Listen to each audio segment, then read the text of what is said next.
معنا مشاهدينا الكرام في الاستوديو الفنان والمثقف المصري المعروف هشام جاد. سيد هشام جاد، أهلا بك ومساء الخير. شكرا جزيلا لك على قبول هذه الدعوة. أهلا بحضرتك يا أستاذ حكيم. كيف تابعت إسقاط التهم بحق الرئيس المصري السابق محمد حسني مبارك؟ تابعتها طبعا زي مصريين كتير وبني أدمين كتير بحزن شديد جدا. الرجل قاتل وسفاح ونصاب وحرامي 30 سنة، مش قادر أفهم إزاي ياخد براءة. مين اللي كان واقف بيدخل الجمال والحمير والخيل في موقعة الجمل؟ ما كانش الحرس الخاص بتاع مبارك؟ ما شفناش العربيات المصفحة بتاعت الداخلية وهي بتعدي القتلة بتوع موقعة الجمل؟ غير من أفسد الحياة السياسية في مصر، من منع الأحزاب في مصر، مين اللي كان عامل استفتاءات لاختياره؟ حسني مبارك ديكتاتور ونصاب وحرامي، قعد على قلب الشعب المصري بالقهر. ولكن القضاء المصري قال كلمته وبرأه تماما. هل يجب إدانة الرجل حتى لو تثبت التهم عليه؟ حضرتك بتقصد قضاء مبارك الفاسد؟ مبارك الحقيقة يتعمل له تمثال في الفساد، لأنه استطاع أن يصنع في مصر، وأنا أقول لك الآتي: يسار خاص بحسني مبارك، يمين خاص بحسني مبارك، بل ماركسيين خاصين بحسني مبارك، وشرطة خاصة بحسني مبارك. ولكن هذا العهد انتهى، عهد حسني مبارك لم ينتهي بعد. من يحكم مصر إلى الآن لو سمحت لي يا أستاذ حكيم هو محمد حسني مبارك ونظامه. ده للأسف الشديد بعض الشباب الثوريين الطيبين الشرفاء اللي لم يفهموه بعد. من يحكم مصر إلى الآن هو نفس الدكتاتور اللي باع مصر بمقدراتها يا أستاذ حكيم. مصر إلى الآن فيها 6 مليون طفل يعيشوا في الشوارع، 40% من الشعب المصري يعيش في القبور ومع الأموات. يعني أنت تعتقد كما قال حمدين صباحي أن يوم الحكم ببراءة مبارك هو يوم أسود في تاريخ مصر؟ الحقيقة هو يوم أسود جدا ومنيل في تاريخ مصر، وأيضا يوم أسود في حياة حمدين صباح اللي حط إيده في إيد عمرو موسى في حاجة اخترعوها اسمها لجنة إغراق مصر مع اليمين واليسار بتاع مبارك.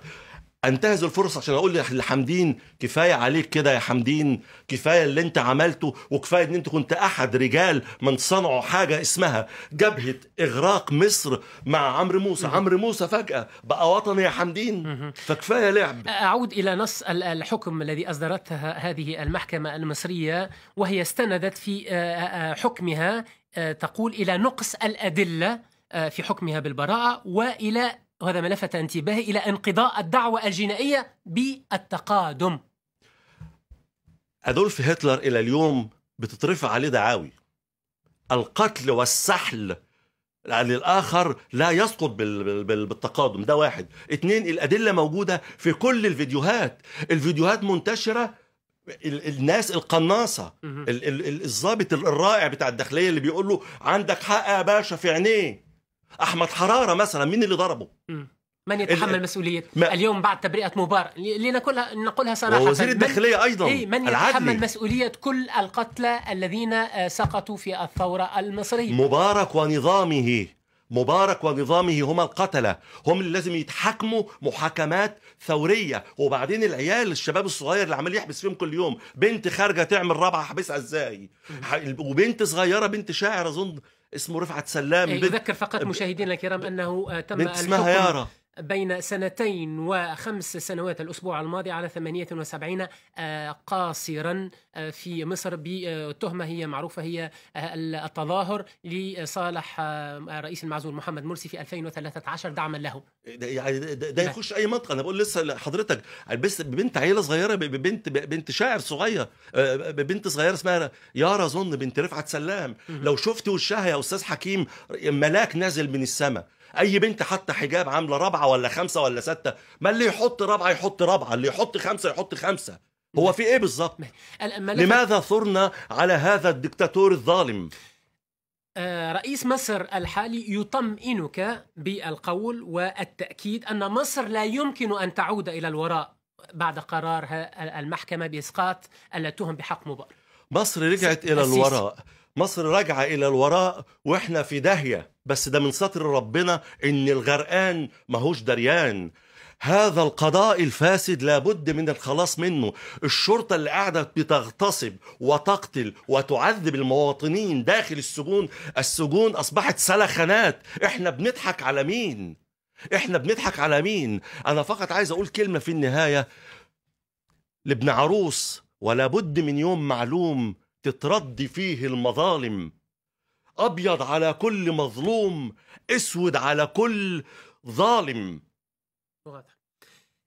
صحيح، هل صحيح أنه ثمة خيبة أمل في مصر، ولكن كما نقلت وكالات الأنباء اليوم أن الغالب هو حالة لا مبالاة؟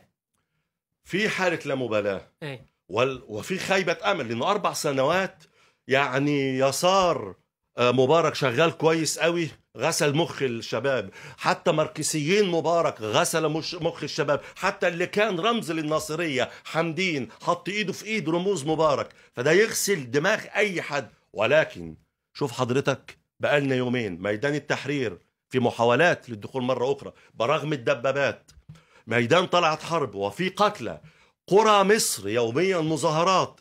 وعشان خاطري نبطل نقول بقى إخوان وماركسيين ويساريين وناصريين، لازم ننسى الآن الخلافات التاريخية اللي موجودة، كانت ايديولوجية ما بين عبد الناصر والإخوان، مش هنخلص، وما بين الإخوان والماركسيين مش هنخلص.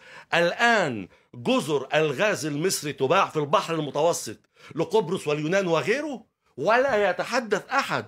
فبطلوا خلافات وشوفوا احنا رايحين فين. سينا بتنفصل عن مصر يا أستاذ حكيم، فنقعد مع بعض لإنقاذ هذا الوطن. مصر معرضة فعلا. إلى من توجه هذه الرسالة؟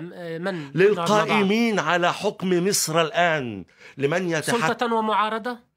سلطة ومعارضة هم كلهم وجهان لعملة واحدة اسمها الفاسد الدكتاتور محمد حسني مبارك ونظامه مرة أخرى من يسار ويمين وماركسيين.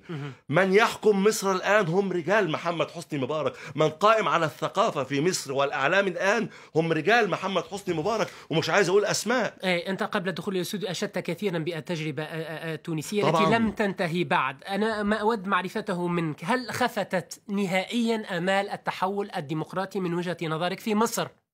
لا بالعكس، لقد بدأت فعلا بتحرير مبارك والإفراج عنه وعن العدل وعن كل رجال الداخلية الذين قتلوا وسحلوا وعذبوا الشعب المصري 30 سنة. الثورة الحقيقية بدأت الآن، الثورة المصرية مستمرة يا أستاذ حكيم. وبعيد مرة أخرى، أنتم شعب رائع لأنكم عرفتم بوعي أن الديمقراطية مش في يوم وليلة. ومش معنى أن أنا مختلف مع هشام جاد لأنه شعر طويل، لأنه لابس لي مش عارف إيه، أن أقتل هشام جاد. فالديمقراطية بتقول الأغلبية من تختار، وعلى الآخر أن يعمل على أنه يبقى أغلبية المرة القادمة، أو يخش البرلمان ويقول لرئيس الجمهورية اللي هو مختلف معاها أقف مكانك أنا مش عايزك. أعتقد أن الشعب التونسي حط إيده رجله على أول درجات سلم الديمقراطية، ونحن أيضا سنلحق بكم قريبا جدا. أشكرك جزيل الشكر في الاستوديو على قبول هذه الدعوة، الفنان والمثقف المصري المعروف